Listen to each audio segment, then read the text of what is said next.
O que acontece quando uma cidade convida a natureza para continuar a sua viagem? O meu nome é João Coque e venho viver Braga para desvendar o seu passado, entender o seu presente, quem dele faz parte e aquilo que pensam, mas principalmente para mostrar que é possível desenhar um futuro em que o mundo natural e o mundo das gentes são uma coisa só. Da Roma portuguesa à capital do Barroco, poderá Braga agora ser conhecida como uma cidade verde? Braga é uma das maiores cidades portuguesas e a maior do Minho. Dizem que é o seu coração. Para quem vê de longe, parece um lugar guardado por estes montes que, desde sempre, evocaram um misticismo fora do comum. Talvez seja esta a razão pela qual os seus arcebispos foram os mais importantes da Península Ibérica, durante séculos. O que é certo é que Santa Maria Madalena, o Sameiro ou o Bom Jesus parecem ter sido edificados como quem olha pela cidade. E as suas escadarias chamaram e chamam milhares de pessoas em peregrinação todos os anos.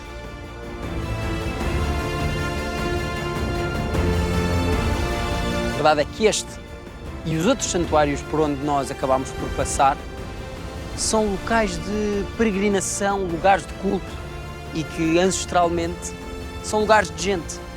Hoje nem toda a gente que vem para aqui vem por razões religiosas como no passado, mas vem por uma outra quase tão simbólica quanto essa. Eu também vim por essa razão, ver o pôr do sol. É que o monte mais alto de Braga acaba por ser um lugar incrível para ver o dia acabar. Mas talvez o que muita gente não sabe é que quando a noite começa, esta mata que circunda o Sameiro transforma-se. Mas será que a história da natureza em Braga pode ser contada de forma separada da história da gente daqui? Eu acho que não. E, aliás, é esse desafio de entender que harmonia é que é possível existir nesta cidade entre uma coisa e a outra que vai começar agora, depois que a noite cair.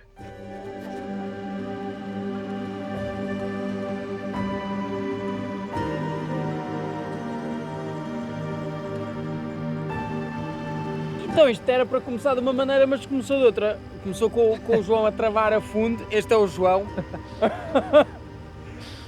O João é a pessoa para nos levar a conhecer animais aqui em Braga. E não deu muito bem para fazer apresentações, porque de repente houve uma travagem a fundo. Está ali o sapo, que era o sapo. Uma das coisas que nós queríamos encontrar na mata do Sameiro. Exato. Depois de o sol se pôr, mas bem, não deu tempo de chegar, porque o sapo estava a atravessar a estrada, tivemos que salvar o sapo.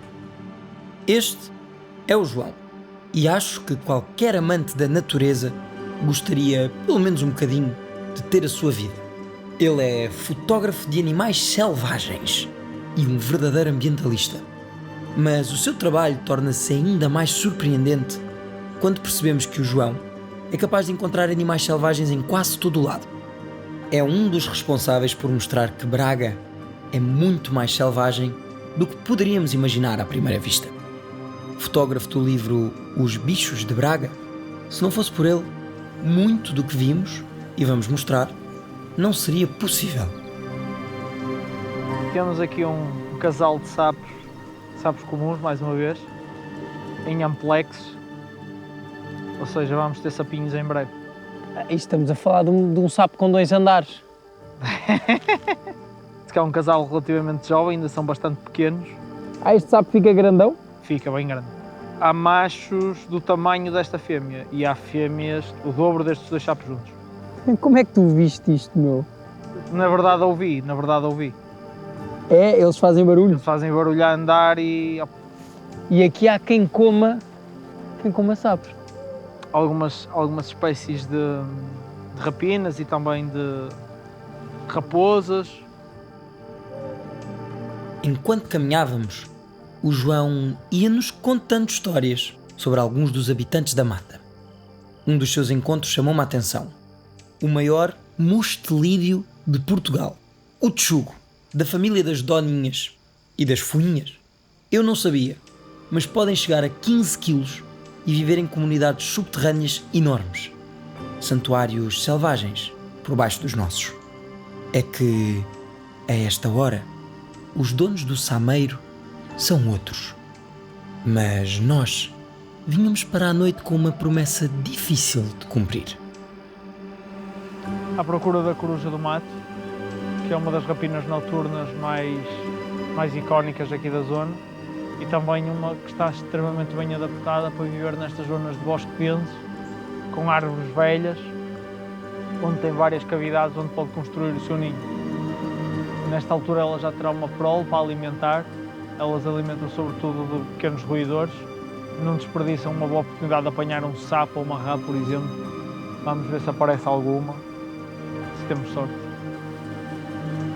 Bem, sapos parece que quase tens dificuldade em não pisar nele. Mas aquilo que viemos mesmo aqui à procura não está fácil. Andámos, buscámos e escutámos. Por entre os sapos e outros moradores rastejantes da mata, íamos ouvindo o pio da coruja, lá ao longe. Mas vê-la não esteve ao nosso alcance. Pelo menos nesta noite. O apelo da natureza às vezes é mesmo esse: entrar no nosso imaginário e dar-nos a esperança de que depois do nosso próximo passo, atrás daquela árvore, podemos avistar um destes habitantes fantásticos da floresta. Uma coisa é certa: em Braga, mesmo que não os vejamos à primeira vista, eles estão a ver-nos a nós. Quem sabe se da próxima visita conseguimos uma imagem como este vídeo do João aqui no Sameiro.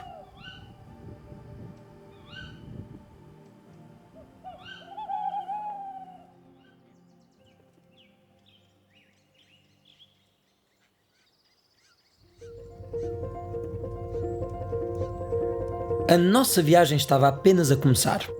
Por isso, rumámos também a um início, a nascente do rio que molda Braga, para ver quem habita as suas águas antes de elas entrarem pela cidade. À medida que íamos chegando perto, pela Serra do Carvalho, conseguimos ver nas árvores a banda residente da floresta. O chapim real, segundo o João, é uma das aves que melhor se adapta às casas-ninho. Já o tentilhão comum deve ter a família sempre em diáspora. Alguns residem cá, outros vão e vêm de países mais frios por essa Europa fora. Mas foi para conhecer os moradores subaquáticos que viemos para estas bandas. Então, nós podemos parecer dois malucos a olhar para tipo um espelho de água, mas eu prometo que não estamos a tentar ver o nosso reflexo. Na verdade, aquilo é a nascente do Rio Este e aqui, este lugar para onde nós estamos a olhar dois malucos, na verdade está cheio de bichinhos, nomeadamente várias espécies de anfíbios, segundo o João, que não são muito fáceis de ver, porque se calhar eles são da mesma cor das folhas, mas o João acho que vai nos chocar. Dá-nos ver alguma coisa? Este é o tritão marmorado. Pois é, se cá estivesse sozinho, como muitos que por cá vêm passear, com certeza não teria posto os olhos por entre as algas para ir à sua procura. Mas como o João já me tinha dito que este anfíbio poderia andar por aqui, estava preparado até para pôr os óculos de mergulho. Mas não foi preciso. É um animal que vive entre dois mundos, nem sempre fora d'água, nem sempre dentro d'água, mas nunca longe dela. Se pensarmos um pouco nisso, é um bicho um pouco extraterrestre. Imagina respirares pela pele ou teres a temperatura do corpo ligada à temperatura à tua volta. Ou teres uma forma completamente diferente quando és criança da que tens na vida adulta. Mas este tritão que aqui temos é ainda mais especial. É um macho e, por esta altura do ano, anda com a crista de fora, atrás de uma fêmea. Literalmente. Os tritões marmorados ganham uma crista na época do acasalamento. Agora, se queremos conhecer um dos primos deste animal tão interessante, com uma história mais interessante ainda, temos que nos dirigir a outro local, um dos mais surpreendentes de Braga. Ainda Portugal não era Portugal, e este lugar já existia. O mosteiro de Tibães foi a casa-mãe da Ordem de São Bento no Reino. Aqui, se vivia em clausura, sob as ideias de pobreza, da oração e do trabalho, mas também do ensino. Por isso, estes monges foram um dos grandes promotores da cultura durante a Idade Média por toda a Europa. É preciso viajar mentalmente para tentar imaginar o que se sentiria se víssemos este lugar pela primeira vez. Olhar para a monumentalidade do mosteiro deve ter sido uma imagem de esperança para os viajantes e peregrinos que por aqui passavam. Isto porque mais um dos valores da ordem era precisamente o de acolher agentes. Mas por entre uma história humana tão rica, esconde-se uma outra, nos jardins e nos enormes campos que rodeiam o mosteiro. É que os beneditinos não acolhiam só pessoas, pelos vistos. A flora de Tibães é maioritariamente autóctone e muitas das suas árvores têm centenas de anos. A paisagem acaba por ser um verdadeiro mosaico, entre campos agrícolas cultivados de forma tradicional e esta floresta beneditina. Não admira que alguns dos hóspedes de hoje tenham 4 patas, asas ou escamas. E o João estava a levar-nos para a sua casa.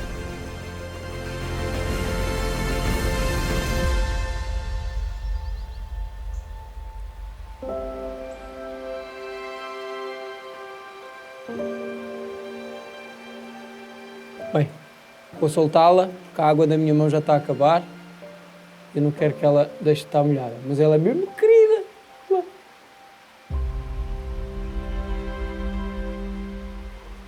Vai.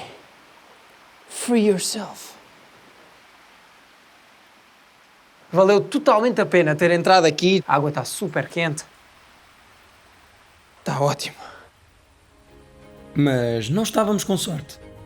Além de algumas larvas de anfíbios, os hóspedes de que vínhamos à procura não queriam aparecer. Até que...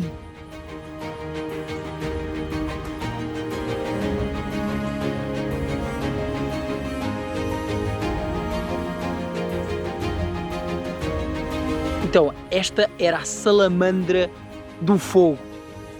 E a pele dela, de alguma maneira, parece denunciar mesmo isso, o nome que ela tem, salamandra do fogo.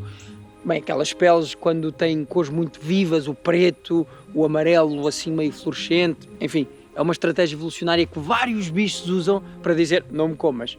No mínimo porque sabem mal, no máximo porque podem matar. Neste caso, acho que ela sabe meio mal e pode causar tipo reações alérgicas às pessoas e aos bichos que as comem. Mas na verdade não é essa a razão pela qual ela se chama salamandra do fogo. É que as pessoas antigamente, quando queimavam a lenha, viam estas salamandras, que na verdade estavam ali abrigadas, a fugir do fogo. Então as pessoas diziam que a salamandra nascia do fogo. E ela apareceu mesmo no fim, a ter-me enfiado ali na mina, a olhar para dentro dos buracos, e eles não se quiseram meter lá dentro, porque eu tive que me descalçar e tal, a água está fria. Mas não é que enquanto eu estava lá dentro, ela apareceu cá fora pela mão mágica da produção. Certo, Braga é rica em natureza. E se formos bons observadores, podemos encontrá-la nos rios, atrás ou em cima das árvores, nos montes ou por baixo das pedras. Mas, mais do que descobrir a vida da natureza em Braga, eu venho à procura de responder a outra pergunta. Como é que as pessoas que hoje compõem a cidade podem interagir com essa natureza? Existe uma espécie de um diálogo entre a forma como nós conseguimos aproveitar a natureza, muitas vezes no seu estado mais selvagem, como é este caso das praias fluviais do Rio Cávado, que, bem, se o Rio Este é o rio da cidade, o Rio Cávado acaba por ser o rio que as pessoas da cidade realmente podem aproveitar, e eu olhando para esta água já percebi, vou ter que dar um mergulhinho, mas também a forma como a própria cidade também é ela um espaço de natureza. E se nós vamos começar por aqui, a explorar as praias fluviais do Rio Cávado, que têm tantas espécies diferentes e que nos permitem, de alguma maneira, este encontro tão próximo da cidade com a natureza, por outro lado, eu quero mesmo descobrir se na cidade eu consigo aprender alguma coisa sobre o mundo natural e vivê-lo mais do que tudo. Mas antes disso, a água está mesmo transparente e, portanto, uau, ninja, eu tenho que lá ir. Ninja do paddle. O meu fato, está onde?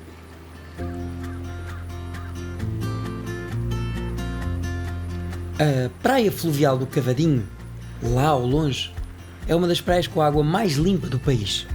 Não lhe faltam prémios, mesmo competindo com as praias lá do mar.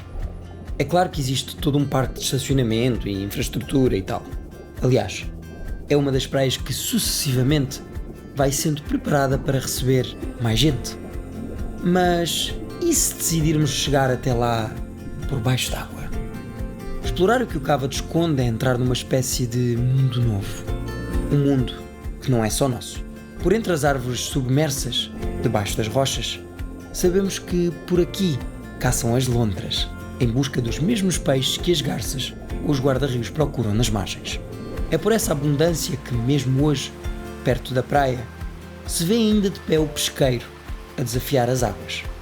Não admira que, mesmo na transparência da corrente, temos que estar atentos para ver os peixes que fogem de nós. Seguramente, eles conseguem nos ver primeiro. E quanto mais perto vamos chegando, curiosamente, mais a paisagem parece verde, tanto em cima como debaixo d'água. Poderíamos seguir o curso do rio, mas melhor ainda é se conseguirmos continuar o curso das águas da perspectiva do céu. De lá de cima, ao longe, conseguiria avistar a praia fluvial de Merlim, com a ponte do Prado, de fundo, a compor a paisagem. A rede de percursos pedonais e a ecopista passam por aqui, para quem quiser refrescar o caminho. Continuando, de quem vem do mar, passamos pelo relevado que termina no areal, na ponte do Bico. Havendo sol, não faltará gente por aqui, a fazer praia, no rio. E a convivência pode passar despercebida, mas, para quem vai atento, rapidamente entende que partilha os mergulhos com patos bravos ou com corvos marinhos de faces brancas. Mas de onde estou, rio abaixo, está o Adaúfo.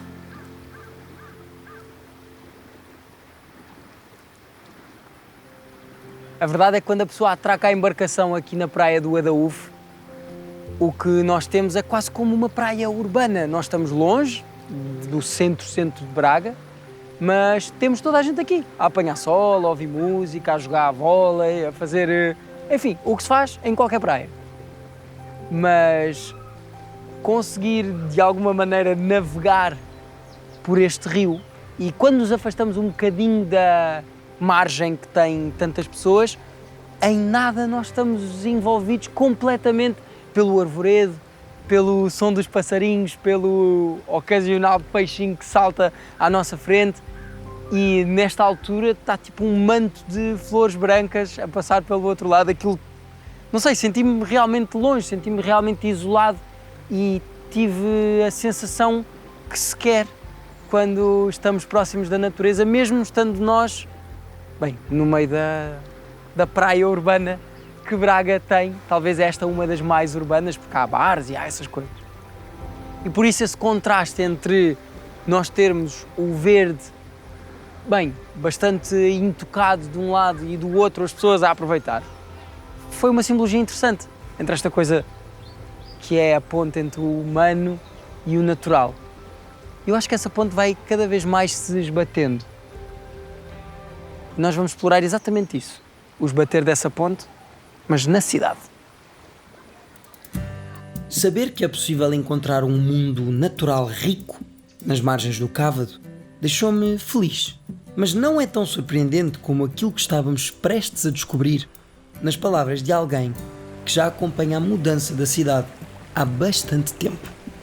Há inúmeros vídeos e fotografias de pessoas que avistaram lontras neste rio. Este é o Altino.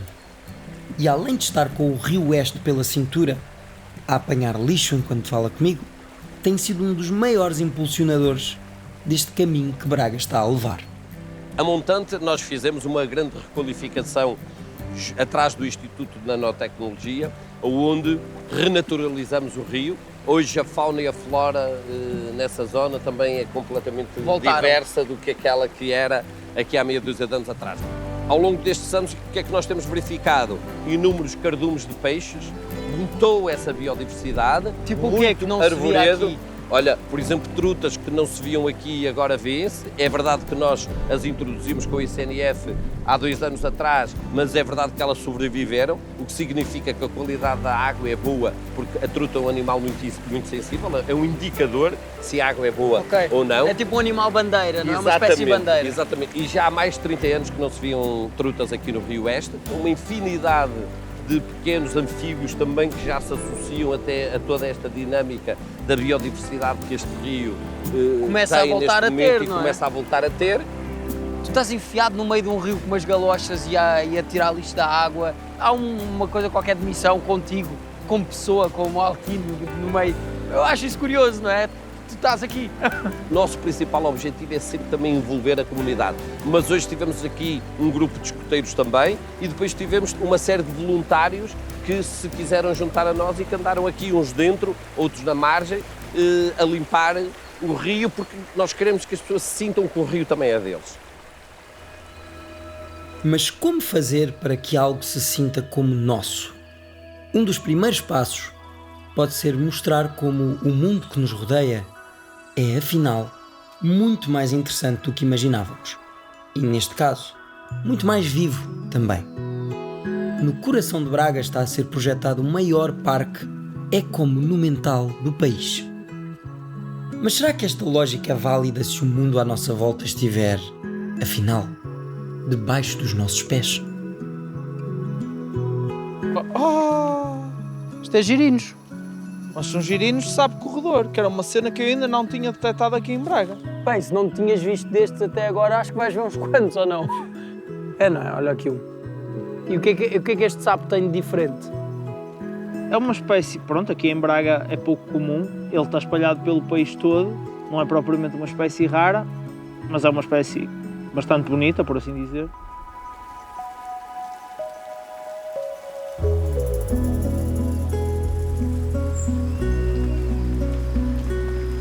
Então, o que é esta chaminé?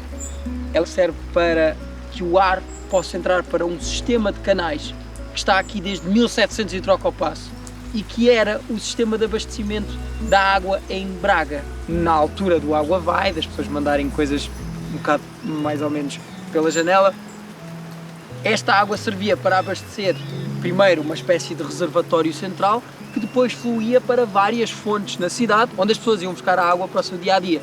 Estamos inseridos completamente no meio da natureza, mas o que se calhar não se sabe tão bem é que dentro destes túneis existe vida, e vida muito interessante. Aliás, vim preparado.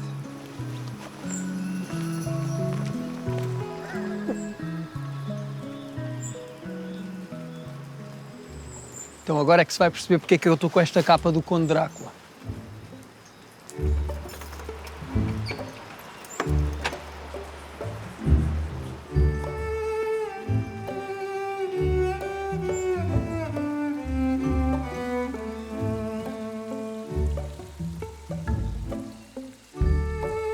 Perto da porta está frio porque há vento, há corrente de ar, mas aqui para dentro parece que vai ficando, não é calor, mas é uma temperatura mais estável. Parece que estamos tipo muito sozinhos, é uma sensação estranha.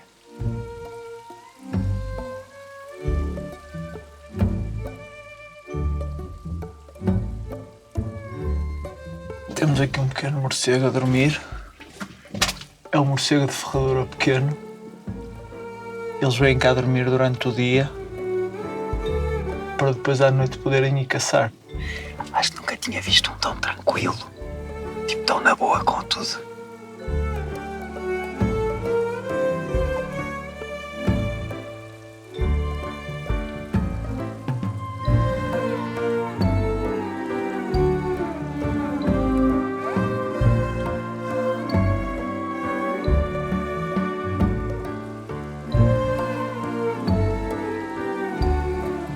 Está aqui outro. Olha aqui. Nós agora estamos a ver aqui muitos, porque eles estão aqui numa época de reprodução. Eles estão aqui totalmente na escuridão, mas eles depois, durante o resto do ano, eles estão abrigados em tocas e coisas desse género. Eles não ficam sempre na água. Ele tem este corpo que poderia ser de um lagarto, mas ao mesmo tempo a cauda denuncia que é um bicho aquático, Exatamente. não é? Que é uma barbatana aqui. Exatamente. Quase. que a grande diferença entre isto e um réptil, por exemplo, é precisamente a pele, que no caso dos répteis é impermeável e na deles é permeável, não é? Ou seja, Sim, eles têm uma pele que lhes ajuda a fazer as trocas gasosas, enquanto os répteis têm uma respiração só atmosférica também. Nós íamos passar por aqui, não íamos olhar para estas pedras e não íamos ver que se calhar estão aqui centenas de tritões, que são um animalzinho super giro e pouco comum de se ver. Não é um animal que tu propriamente vais-te cruzar com ele no jardim lá de casa. Eles normalmente procuram estes sítios mais escuros. Pois, e estando neles na época de reprodução, dizemos que isto é um quarto às escuras. Exato.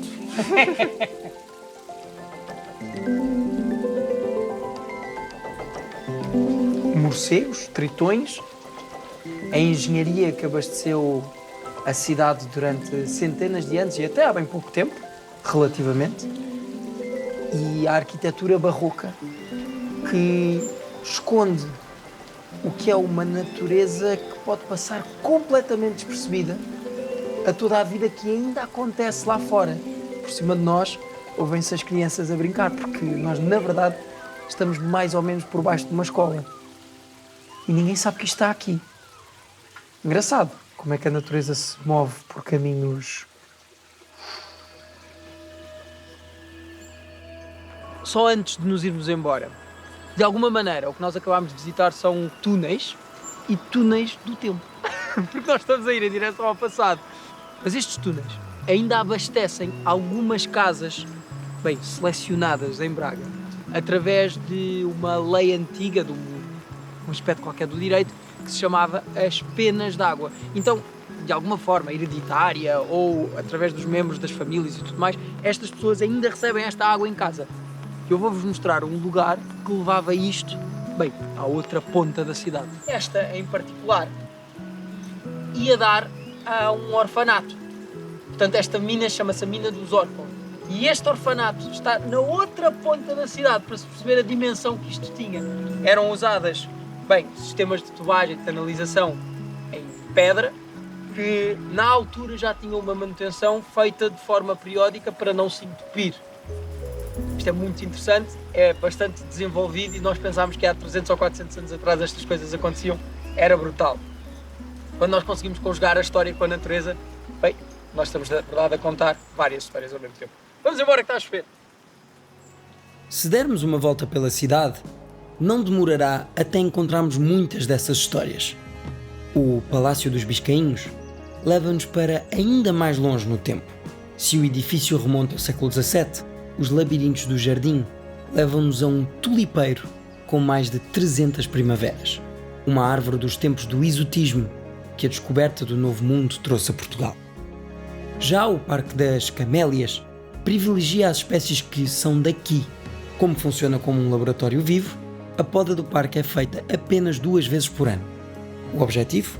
Permitir que a biodiversidade se adapte ao meio urbano. Um trilho transporta-nos ao Parque da Ponte, um verdadeiro parque da cidade, com patos e tudo. De certa forma, o elo entre estes 2 espaços verdes é algo improvável. Um parque de campismo no centro da cidade. A geometria verdejante dos Jardins de Santa Bárbara e da Avenida Central, vistos de cima, fazem as pessoas parecerem formigas e levam-nos até outros lugares pouco prováveis em centros citadinos. Hortas, mas urbanas. E por falar em hortas, está mesmo a apetecer pentear um burro.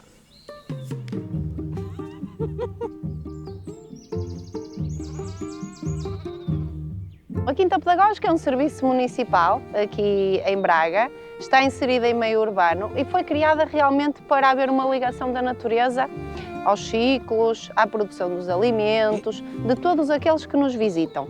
Temos aqui hortas, temos pomar, temos bosque. As crianças e todos aqueles que nos visitam podem ficar sensibilizados para a temática agrícola, ambiental e um sem número de atividades que temos cá. É importante trazer a biodiversidade à cidade, às crianças que crescem sem contacto com a natureza, e nós aqui tentamos fazer esse trabalho da melhor forma possível. Temos animais de várias raças e temos também muita componente vegetal, para as crianças poderem se inteirar dos ciclos da natureza. E as crianças até vão conhecendo legumes e alimentos que não estão habituadas em casa. Isso contribui para a diversidade alimentar, para a qualidade alimentar, e isso é um grande benefício das hortas.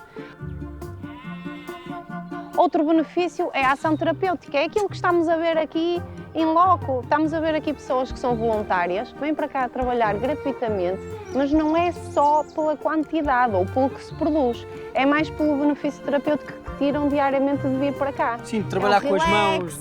É a redução do stress, é a ocupação dos tempos livres com qualidade, é muitas melhorias ao nível psicológico também. Temos aqui também um projeto muito interessante com meninos com deficiência, que funciona 2 vezes por semana e que também vêm cá realmente para procurar experiências num sítio diferente da sua instituição, em contacto com o ar puro, com a natureza, e isso também são benefícios das hortas. E isso num centro urbano ganha uma dimensão um bocadinho diferente? Eu diria que num centro urbano é considerada uma medida de saúde pública, já por grandes investigadores noutras cidades europeias, e cá também temos que ser um exemplo. O que é que eu posso fazer, além de pentear o pónei? Podes-lhe limpar os cascos. Ui!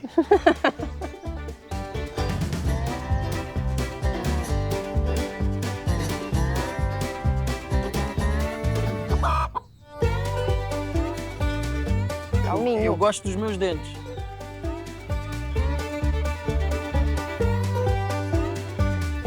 Eu percebi que estava ali a haver algum tipo de conflito e eu sou formada em...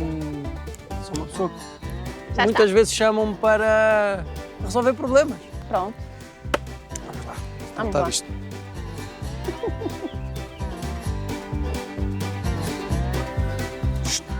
Quietinha.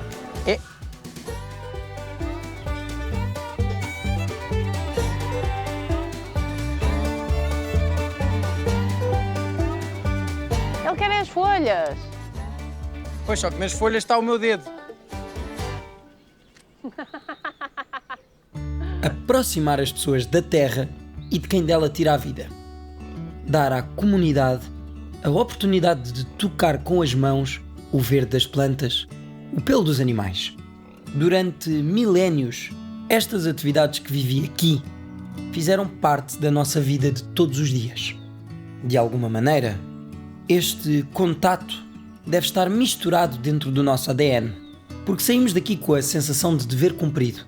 Essa noção dos benefícios de uma natureza próxima está na base do projeto que fomos conhecer a seguir. Mas aqui a lógica foi diferente. Não se tratou de montar um lugar onde seres humanos podem visitar espaços verdes. Foi-se mais além. Quem pensou os charcos com vida desenhou as condições para que a natureza se possa começar a construir a ela própria, no coração da cidade. Afinal de contas, haverá melhor arquiteto da natureza do que a própria natureza? Agora, à primeira vista, o espaço pode esconder o quão especial é. É no centro da cidade, mas é um charco. Sim, é um charco. Mas é bastante importante, sabes? Porque, primeiro, só o ser uma fonte de água, para estas aves que estão todas aqui à volta, faz toda a diferença. Elas até têm árvores para fazer o ninho e tudo mais. Se não tiverem uma fonte de água, vai ser muito mais difícil para elas criarem com sucesso os seus prolos. Mas também é importante para anfíbios que são aqui da zona e que se podem reproduzir aqui. Ok, charco. é uma maneira de manter a biodiversidade muito próxima da cidade. Tipo, estão ali as casas e está ali... Sim, completamente. Tu, de alguma maneira, achas que o Picoto acaba por ser um exemplo possível de como uma natureza se pode integrar num centro urbano? É isto que vocês tentam fazer aqui, aliás. Tu és o dono do charco. Não sou o dono, mas somos os curadores. Somos uma equipa de 4 pessoas e todos nós fazemos um esforço por aumentar a biodiversidade e torná-la cada vez mais pungente. Além de manter isto, deve ser muito difícil, mas é importante conseguirmos divulgar que isto é especial, porque à primeira vista a pessoa pode dizer À olha um primeira charco, vista, giro. Por exemplo, eu aqui há uns tempos estava a fazer aqui uma recolha de macroinvertebrados e encontramos um animal que eu nem sabia que existia, que é o bicho-pau aquático.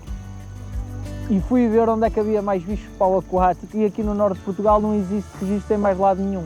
Ou seja, se calhar este charco atraiu formas de vida que... Até agora não estavam conhecidas aqui perto, sim, completamente. Lindo, fez tipo um efeito cascata, não é? Transbordou e transformou-se E isso, em algo ainda mais interessante. Exato, e isso é espetacular porque isso sempre foi o nosso objetivo.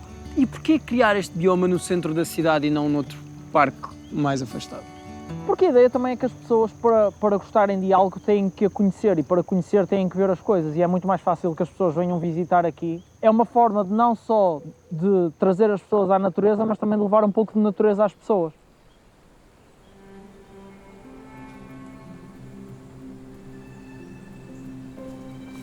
Mas tipo, conhece aí algum, sei lá, uma toca ou um Tenho. sítio onde os bichos... Tenho aqui um espião a trabalhar para mim. O espião a trabalhar, já sei o que é que tu tens aqui. Devia ter calculado. Já sabia. Cá estão elas. Vamos abrir só para ver o que há. Ah, mas este bichaninho, isto é um ganda bicharoco. Sabia que tu tinhas isto noutros sítios, mas não sabia que tinhas aqui no meio da cidade. Ui, tens um formigueiro aqui dentro. Tem um formigueiro dentro da máquina. Ou seja, e como é que isto funciona? Isto está sempre a gravar de forma contínua? Não, isto é o sensor de movimento. Isto é o sensor de movimento e isto é que é a câmara. E isto são painéis LED para iluminar à noite. Ok, então quando passa alguma coisa, este sensor capta, liga aos painéis e dispara, é isso? Exatamente, e ela começa a filmar. E já apanhaste cenas fixes? Já. E espero que este cartão tenha... Pá, não me digas que é para eu não saber o que é que... Se queres ir buscar os outros dois? Por mim, bora. Então siga lá. Vemos tudo? Vemos tudo. Ui, vamos apanhar um bicho revolucionário, vamos apanhar o urso do Picoto.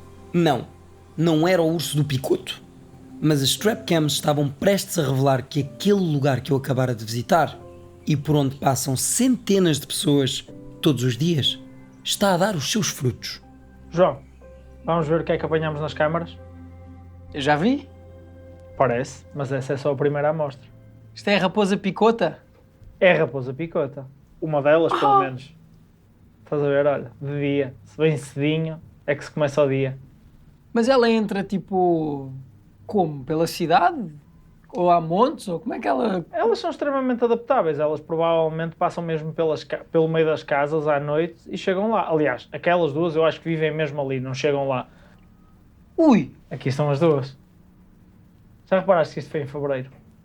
Para o mês dos namorados? Quanto tempo é que tens as câmaras ali? Pá, que elas já estão lá há mais de um ano.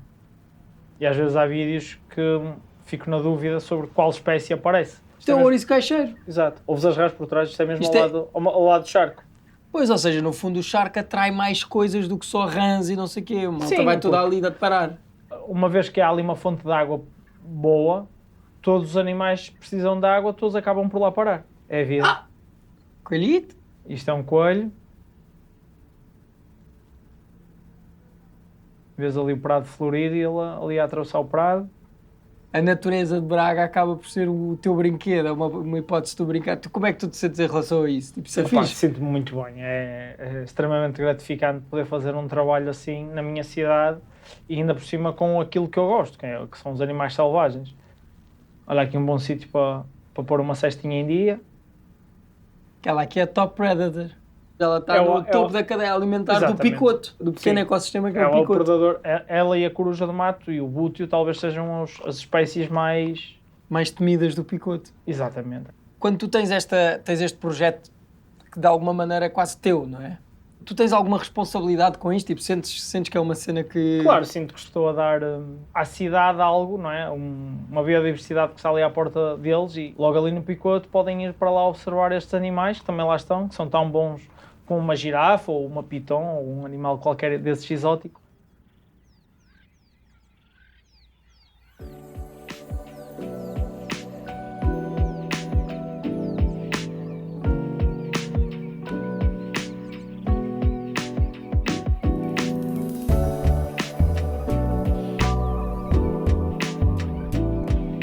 Nesta altura do ano nós sentimos o amor no ar. As borboletas estão em acasalamento aqui ao pé. Estão numa fase muito sedutora, nós conseguimos ver em todo o lado. Nós estamos no Monte do Picoto, que é um lugar bastante especial no coração de Braga. Porque daqui nós conseguimos ver a cidade inteira. E mais do que isso, nós conseguimos ver como é que a cidade interage com a natureza que a circunda. Ou seja, se nós olharmos lá para o fundo, nós vemos montes, vemos árvores, vemos floresta, e se olharmos imediatamente para aqui, vemos como é que essa floresta se começa a fundir com a cidade e as pessoas a viver as suas vidas, a fazer o seu dia-a-dia. E nós, neste momento, temos um desafio na história da humanidade. Todos nós sabemos que, daqui para a frente, teremos que lidar com os efeitos das alterações climáticas. E, para isso, o mundo tem que se preparar para mitigar esses efeitos e, esperemos, acreditamos, limitá-los o melhor possível, revertê-los. Esta é uma das questões que mais vai moldar o mundo nos próximos tempos. Mas, para compreender melhor a forma como uma população se pode preparar para o futuro dentro da cidade, decidi começar a explorar a ideia fora dela. Até porque, mais uma vez, a natureza pode servir de inspiração para o nosso caminho. Já lá chegaremos. De alguma maneira, o que nós chamamos hoje de trilhos pedestres, que são uma função de lazer que as pessoas têm ao seu dispor, já foram trilhos de trabalho e de sobrevivência, claro. É, não é? Estes trilhos e os trilhos romanos são... Fundamentalmente, o que foi feito foi aproveitar caminhos antigos que, entretanto, foram perdendo o uso, não é? Estes caminhos vão deixando de ser usados e a ideia é revitalizá-los. Repropositá-los, não é? Sim, sim, e convidar as pessoas a conhecer o seu concelho. Este é o José. E só em Braga ele já mapeou, classificou, catalogou e, claro, caminhou 25 percursos pedestres. São 280 km com uma missão. Levares as pessoas a conviver diretamente com a biodiversidade, estás a dar a biodiversidade a conhecer às pessoas, elas vão proteger mais aquilo. Mas por que razão estamos aqui? A verdade é que, por estes caminhos bordeando o verde, há sempre algo que adoro observar e que pode, em primeiro lugar, inspirar a metáfora perfeita para como uma cidade deve funcionar e, em segundo, servir para o almoço. Para ambas as razões, no entanto, não poderia seguir no trilho, sozinho. Um bom ambiente de cogumelos é um bom ambiente para nós, ao fim e ao cabo. É um ambiente diverso, com muita diversidade ecológica. Este é o Pedro, e ele adorava andar pela floresta a apanhar cogumelos, tanto que abriu um negócio em que, entre outras coisas, regenera florestas introduzindo fungos no seu sistema. E é engraçado, fez da sua paixão um trabalho, mas os cogumelos tiraram-lhe o tempo que tinha para andar pela floresta a apanhar cogumelos. Mas para nos ajudar, há sempre um espacinho. E se fôssemos primeiro à exploração da floresta e à coleta do almoço e depois falássemos de coisas sérias? Quantidade de cogumelos diferentes que há, que são muito parecidos. Tipo... que a gente vai... por isso é que há sempre vai haver uns casos de intoxicações, não é? Todos os anos um gajo ouve, uma família comeu cogumelos e... Quem consome sabe só coisas empíricas, sabes? Tipo o quê? Tipo isto, o cogumelo está a ser comido por um animal. A gente pode comê-lo, se não mata o bicho também nos mata a nós. Um dos principais motivos, numa fase inicial, é de facto mostrar às pessoas que os cogumelos são tóxicos, que são de 4 ou 5 espécies, são perigosas, e se eles souberem bem essas, quer dizer, a partir daí podem ter confiança para comer, uns cantarelos, ou uns boletos, outras espécies de comestíveis. Eu acho engraçado como as pessoas que entendem do que estão a fazer têm uma visão completamente diferente de um espaço. Eu, se calhar, no mar olho para uma pedra e digo, ali deve dar uma onda. Pronto. O Pedro aqui olha para aquilo e diz, vai estar ali um cogumelo. Eu vejo folhas. Olha, está aqui um cantarelo. Mas, eu olho para um cantarelo e também consigo dizer que ele é um cantarelo. Correto. Então, características é que ele tem, não é, João? Ele é sempre, chamamos concolor, ou seja, ele tem quase sempre a mesma cor em todo o exemplar, em todo o cogumelo. O pé pode ser um bocadinho mais claro, mas as tonalidades são sempre muito idênticas. Sim, um laranja assim, mas mais escuro. Amarelado, alaranjado. Vamos encontrar... Este já está um bocado... cansado. Ok, já está aqui há muito tempo, já está um bocado... muito maduro, digamos assim. Já está com estas bordas a ficar queimadas. O cantarelo, uma das características, tem sempre a carne branca. E este é o que a gente chama de pregas ou rugas aqui de baixo. Por isso, cor permanente em todo o seu chapéu, carne branca.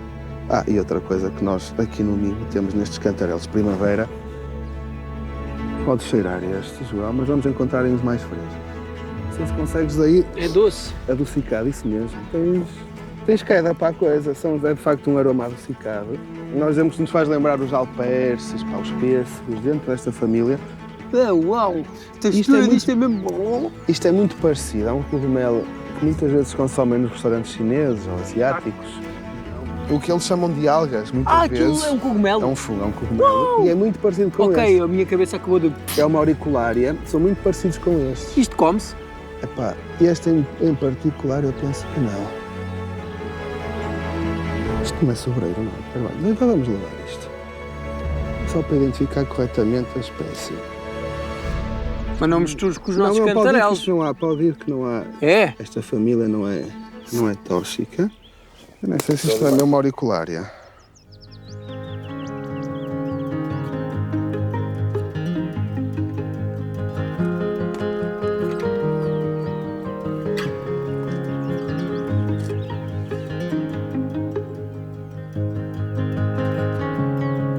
Mas não se vê.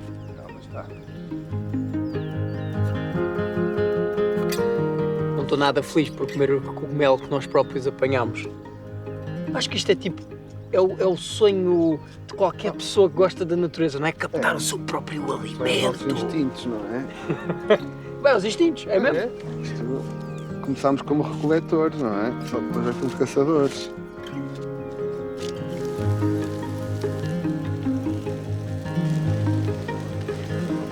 Ai! Ai! Sim.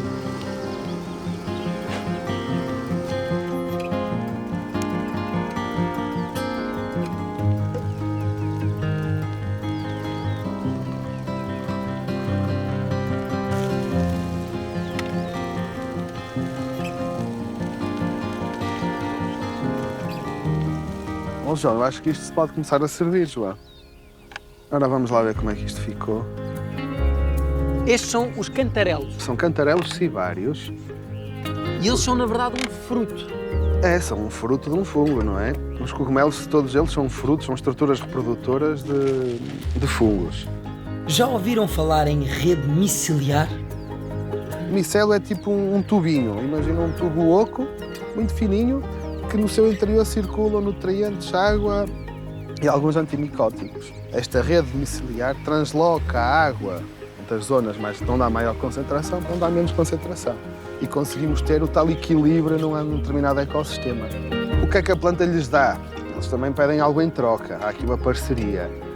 Se não era um parasitismo, o fungo ajuda com nutrientes primários, a planta transforma esses nutrientes em açúcares, alimenta-se a ela e vai alimentar os fungos que tem na raiz. São evoluções de milhares de anos, não é? Na nossa evolução do nosso planeta, onde estas ligações, onde estas químicas entre as plantas e os fungos formam estas conectividades.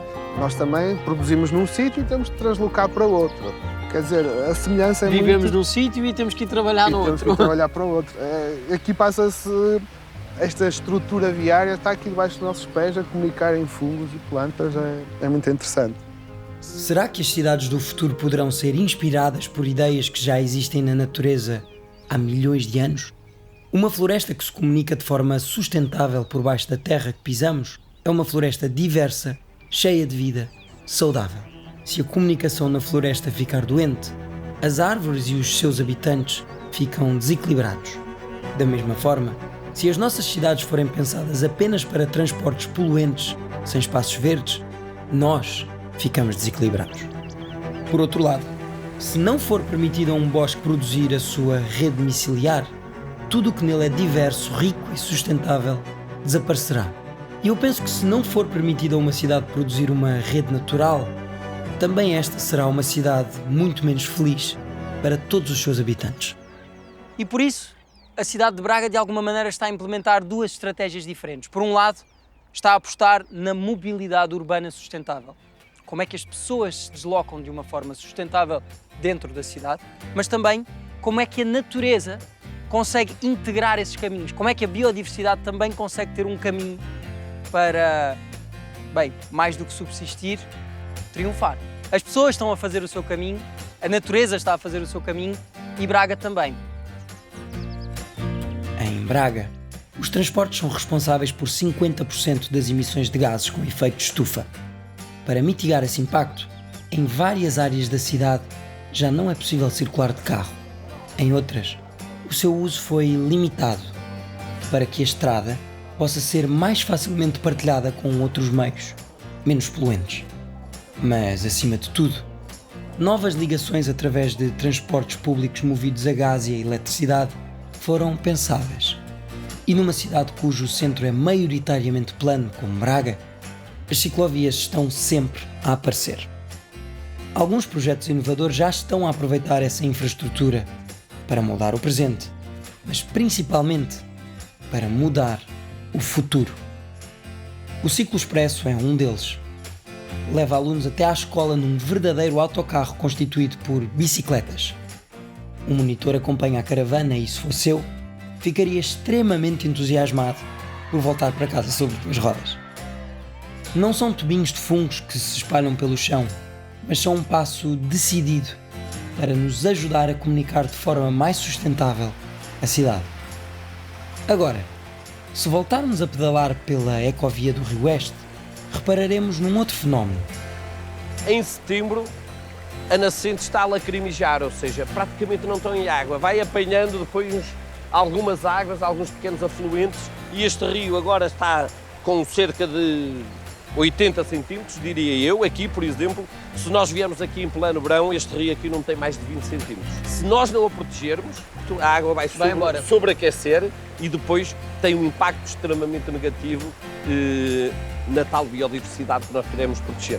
E por isso nós temos plantado milhares de árvores à volta do Rio Oeste, temos tentado criar este grande corredor verde e nesta zona envolvente passam milhares de pessoas por dia que a utilizam por diversas razões, quer para se deslocarem de um ponto da cidade para o outro, quer para passearem, quer em lazer, quer em desporto. Há inúmeras utilizações desta via. A rearborização das margens do Oeste, a rede de microflorestas e parques que se ligam ou projetos como os Charcos com Vida não são momentos verdes isolados da cidade. Pertencem, sim, a uma estratégia mais abrangente. É que, se Braga faz parte de uma iniciativa global que visa partilhar ideias e projetos ecológicos, chamada Corredor Ecológico Mundial, a cidade está também a plantar um verdadeiro corredor ecológico local. Se populações de animais não forem interrompidas pela existência de cidades, quão melhor poderá ser garantido o seu futuro? O mais interessante é saber as que saem de lá, porque elas provavelmente criam ali, têm filhos e os filhos vão à vida deles e saem dali. Lugares como o Rio Oeste, para onde voltaram as lontras e as trutas, mas também onde as pessoas se encontram à sombra do verde ou por onde se deslocam para fazer as suas vidas sem trânsito ou combustíveis fósseis, são o equivalente a essa rede miceliar da floresta. Também aqui, estas vias tornam a cidade rica e diversa. Se elas se puderem deslocar de modo suave, quer a pé, quer de bicicleta, para os seus locais de trabalho, nós estamos a dar um grande contributo. Isto é uma espécie de um puzzle para que todos em conjunto possamos atingir essas metas para trazer uma melhor qualidade de vida aos cidadãos, porque esse é sempre o último objetivo do trabalho que fazemos. Ter pessoas felizes. Ter pessoas felizes.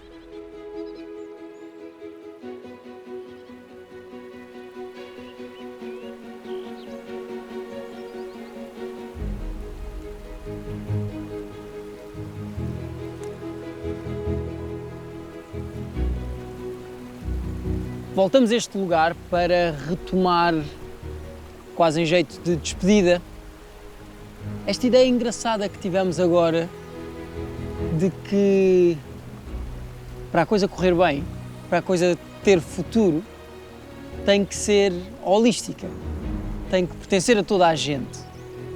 Se nós, por um lado, começámos num santuário em que, quando a noite caía, a natureza tomava conta, eu achei que fazia todo o sentido terminar neste outro, porque ele atesta precisamente essa simbologia que, em algum passado, conjugou a natureza e o homem no mesmo espaço. Aliás, eu consigo ouvir isso à minha volta, consigo ver isso nas árvores gigantes que estão aqui. E isso aconteceu há centenas de anos.